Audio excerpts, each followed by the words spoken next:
sổ đó đi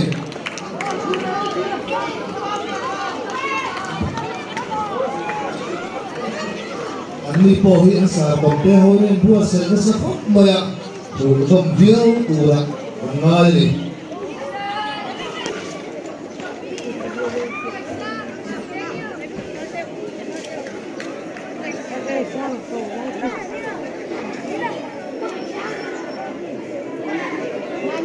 No.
Đối với hồ cái số tùy hút thứ là chuông lồng đá làm cả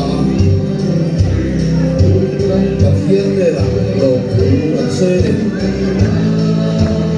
ấy là với bộ nó số tùy khiên thì còn khiên thì về là cái ăn mình bỏ ăn lại mình sản xuất tù và khiên không đá kia tùy khiên những cái lỗ cái mình thấy đầu xìa em biến là ta tiền không chỉ cái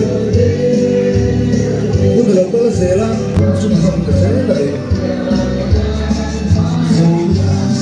yang pala, ya.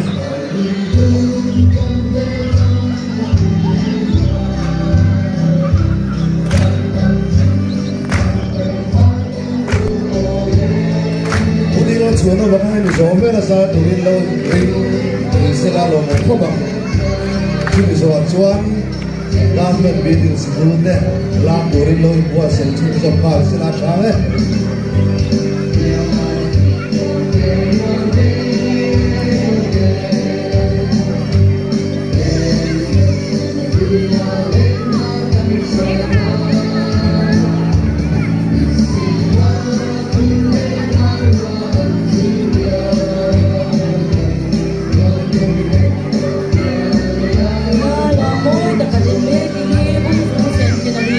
Again.